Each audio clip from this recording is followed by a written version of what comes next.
I'm from EasyStack, and today the topic is regarding AI infrastructure. I'm going to give you an overview of EasyStack's solution for meeting the demands of a lot of Gen AI requirements in the market. You might be very familiar with ChatGPT, Llama, Olama, and all this sort of applications in very popular, I think, in universities, in startup space, in internet service provider applications. Many people are talking about it, even in corporate world. Many of the customer services organizations, they are trying to solve help desk issues or look into troubleshooting, optimizing a lot of the problems in their own customer environment or in their own enterprise environment. So today, what I want to share is that EasyStack has created, quote-unquote, a solution besides being the enterprise cloud platform, where we help many of the companies implement a private cloud, enterprise private cloud environment. But as an extension, we have also been asked by many large customers in financial services, in data center services, in telco services. All these companies are working with the app developers, ISVs, who are very, very interested in having a dedicated on-prem environment, a setup that is totally private, to be able to run the inference, to do the training, to keep all the data, the domain information that's very key to the business, private. So today I'm going to share with you some of our experiences in building this product or solution. So this is a lot of information in there. I will not go into very detail, but basically, as people who are involved in doing AI machine learning, or even applied AI or Gen AI, they might be using models, open source models that they have retrieved from GitHub or some other available repositories. When you do that, you don't know what is underneath the covers, but for people who run it on their machine locally, you might use Olama as a tool, that you can launch, and then you can pull off, the models that's already out there in GitHub, for example, or in one of the repositories. You will still need some form of GPU capability on your machine or even locally. So this is just to tell us that the GPU, which is a very critical part of inference and the training of the AI model, or to process data, to make all this very smart decisions for us, to give us the information, will require using a specific GPU. So for this case, GPU could be directly utilized by the machine, so pass through on the left side, and then we can also rely on a virtual GPU, which is a virtualized version. We can create a certain ratio and allow the application to have access to one portion of the GPU. So that's like explaining the technicalities of connecting the GPU on the actual server that you're running the AI on. And then on the right-hand side is more like getting to the container space where many of the models can run as Docker images, and also some of the tools that you develop to consume these models and also do application-specific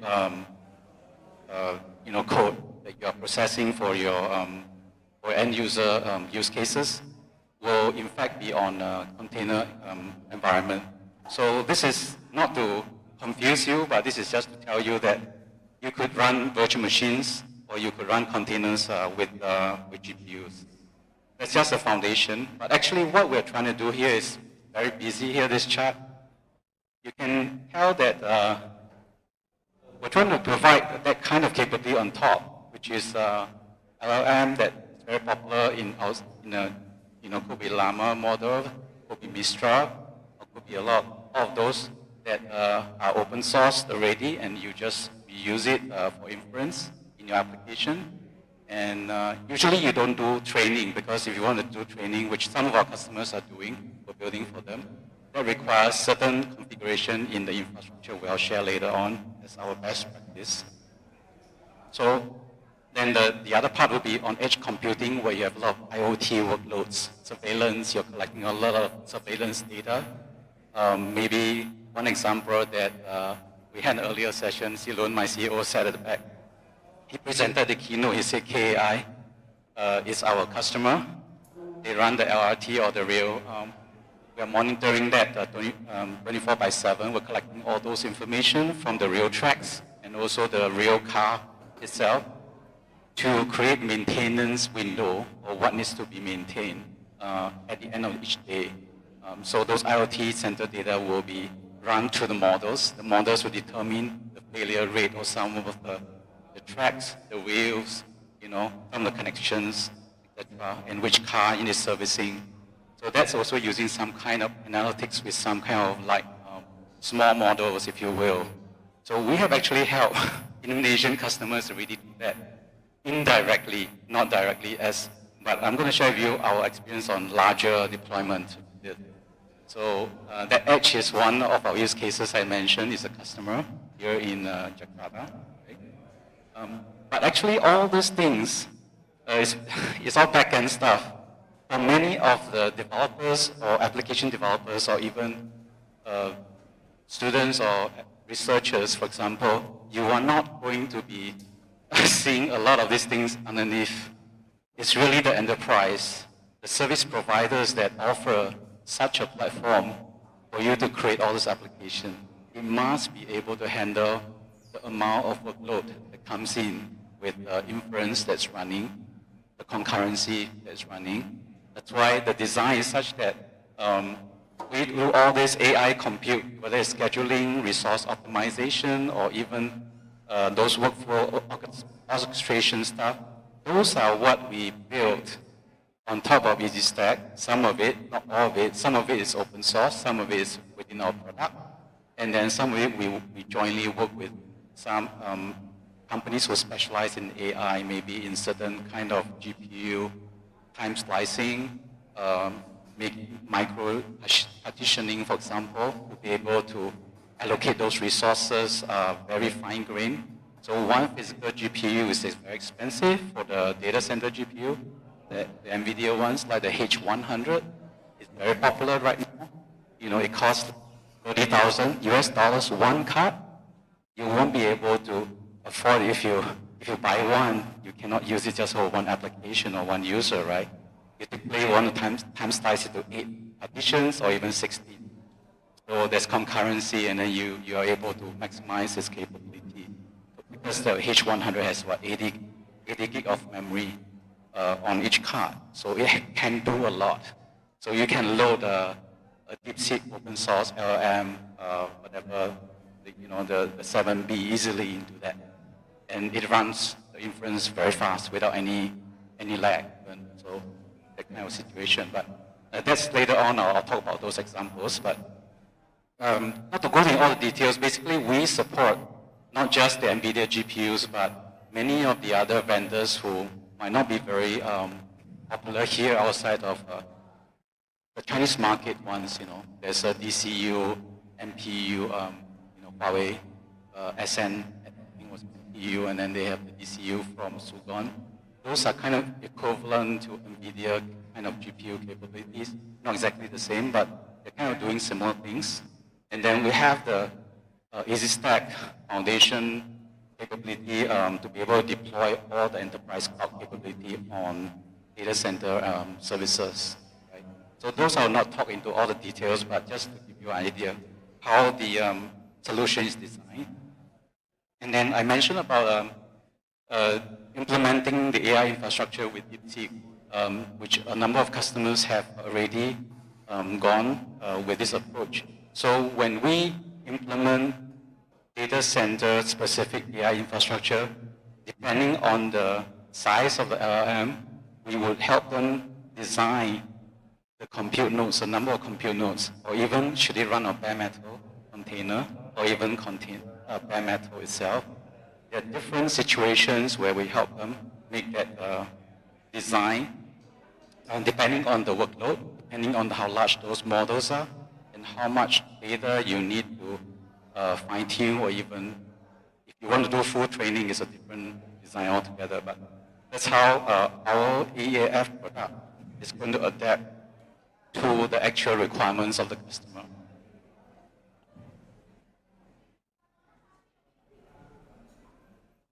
And this one I actually mentioned earlier on. So with the lightweight model of up to 7 billion parameters, you can use very consumer-like RTX cards to handle it without much issues. But once you go up to the 70 billion or the 671 billion, taking DeepSeek as one example, which can be similar if you look at the, I think some of the open source ones in Mistral, Olama 2, Olama 3, many of those available publicly released ones. You probably have a similar mapping, or we can use this as a guideline to know how many cards, GPU cards that we need to enable in the actual nodes that we're deploying for the AI infrastructure.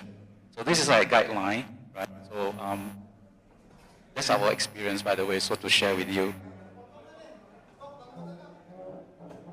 And then earlier on I mentioned you can run your AI applications or workload in virtual machines, and this is just explaining that the virtual machine scenario can happen this way, this architecture, so I'll just walk over quickly. Same thing, this is more like a dashboard interface where we create the actual VM instances. The GPU will show up below as part of the VM instance once you create it. Right now there's nothing because this node unfortunately didn't have the actual GPU, so it could be a physical or a virtual GPU attached to it. And then talking about actual deployment of a node of physical setup. These are all the guidelines and experiences we have helped productize the implementation for many of the customers. So in this case, if you want to just run AI application in VMs, you can either do GPU pass-through, meaning you actually use the actual GPU, or you want virtual GPU capability. You need to also consider the storage on the actual server hardware, the disk. We recommend using flash, SSD, or NVMe as much as possible because of the latency of the huge data set that will be, retrieved and, rewritten over and things like that. So this is kind of our standard setup or recommended configuration for that design. This is like HCI, it can be HCI deployment. EasyStack Cloud with the AI infrastructure in place. And you can then put in some GPUs inside there into this actual physical server. This is one machine, so you need 3 of this. It's a HCI deployment. So this is more like entry level, not high end, entry level to meet kind of requirements. You're not doing a lot of workload, just very simple workloads. This will be sufficient for us to kickstart. So this is more like the 32B maxes. It should be able to handle up to 32B in terms of the size of the LLM.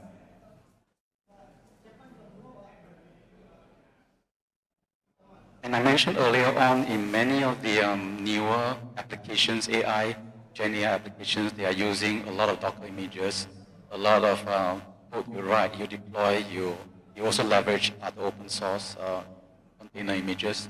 So in this case, this scenario, this design will make more sense. And in this case, what actually shows up, I'll skip this dashboard, it's a bit boring.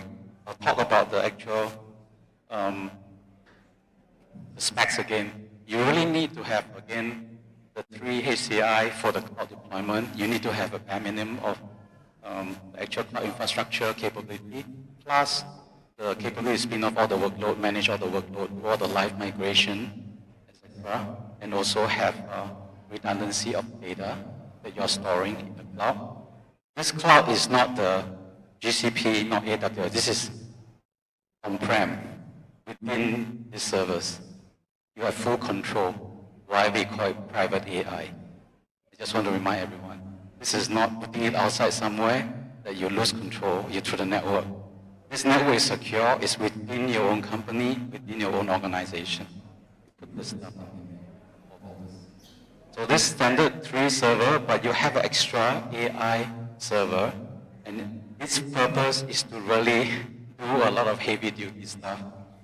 You see that the number of cores is significantly higher than the actual HCI nodes, 28 cores. This is 50 or higher. You want more cores, and then you're putting all the GPUs, the high-end GPUs, so you have H200, which is very, very high, as you know, and if you put in 8 of them, this is a lot of power. This is for the 671, so this is the largest model of DeepSeek that's open source today. You can run this without any issues, and a lot of concurrent requests can come in at the same time. But taking into consideration this layout has to be really fast disk, NVMe disk, or has to be all flash as well. Right, that's really our experience, and of course you can swap the NVIDIA cards with other type of model. We're just giving you a kind of a popular choice. Many people are, and in fact, we are again implementing in Singapore NTU. They have acquired 2 extra new compute GPU servers, and they are putting in the H200 cards as well, 8 cards each. They're buying 2, so we're going to help them expand the cluster again. They use EasyStack ECF product for 5 years. Every year they'll add a couple of compute GPU nodes, and we just keep adding. No reinstall, just expand the nodes and continue using. No downtime at all. And then upgrade on the fly all the versions of our product. So that's a real use case, and we're seeing a lot of customers coming with this sort of requests.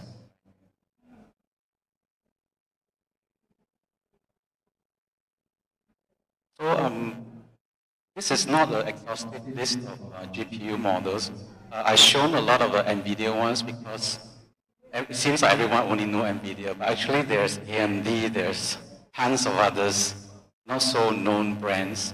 I believe it will work if it can comply to the CUDA set of libraries. It could work.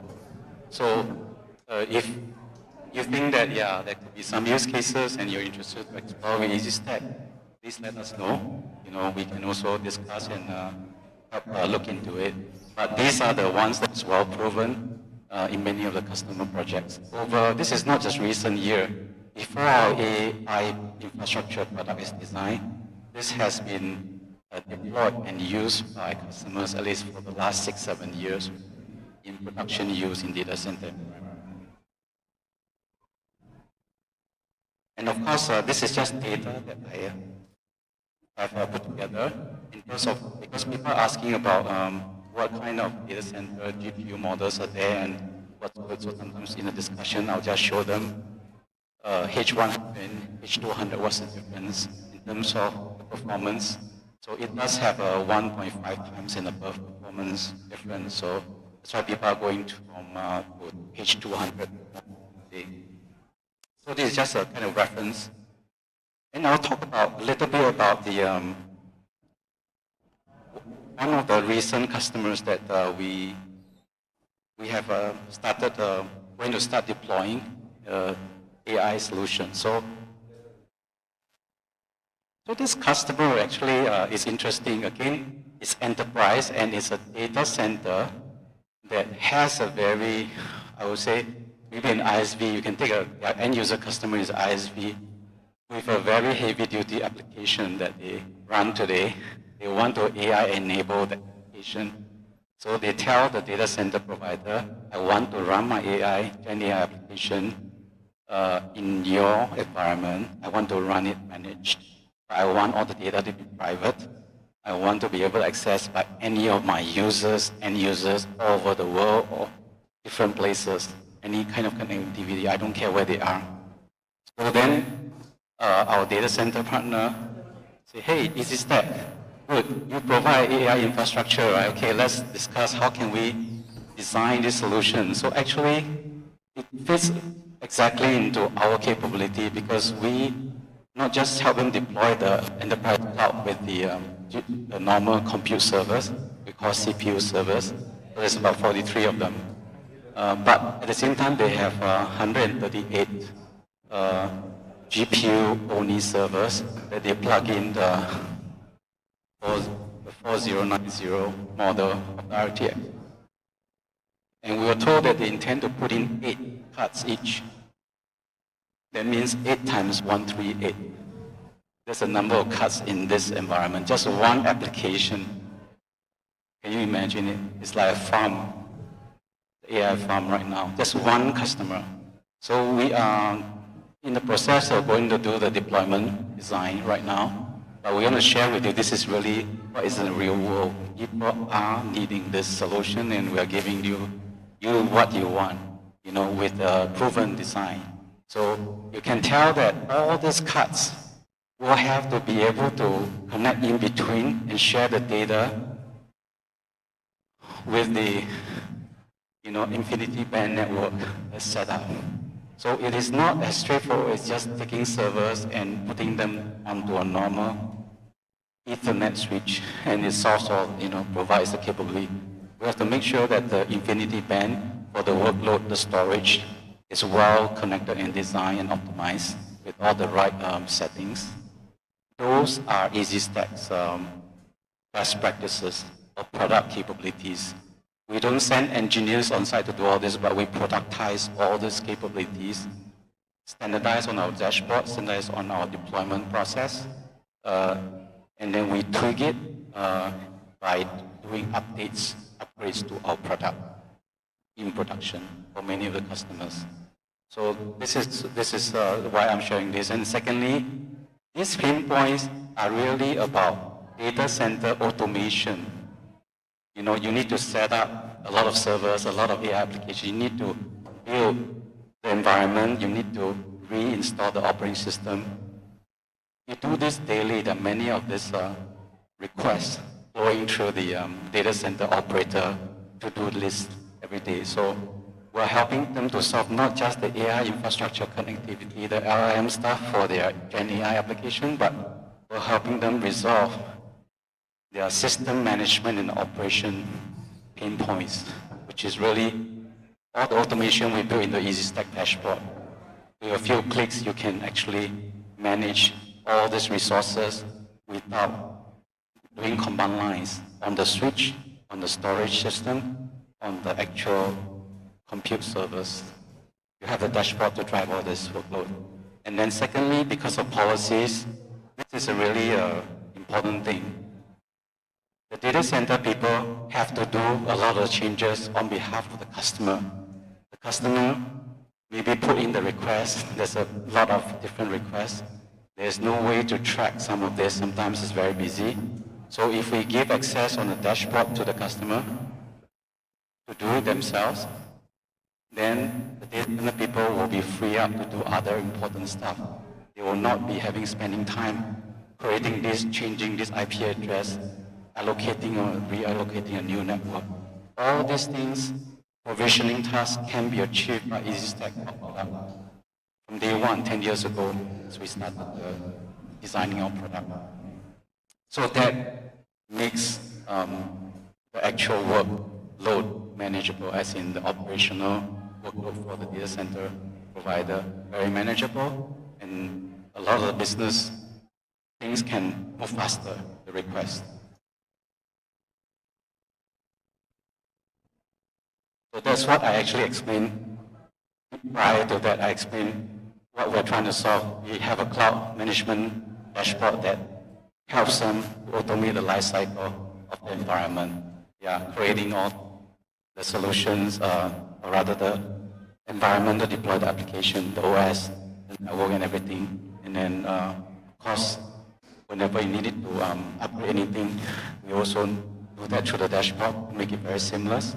And then managing the actual networking connectivity at the physical layer, on the overlay, the virtual layer of all the network, managed through EasyStack SDN, software-defined network capability, built into the dashboard today. So no errors of typing command lines at all. All this make it very public cloud-like, very similar to AWS, very similar to all the public clouds that you've used. It's very easy to manage. And then at the same time, when I mentioned about those requests that customers put in, we open up our APIs, OpenStack-based APIs, as well as Kubernetes-based APIs. Those are available for the customer who's using the product to do a lot of scripting for a lot of the operational needs. So they make less mistakes. All this can be developed as a lightweight application for the front end to run these operations.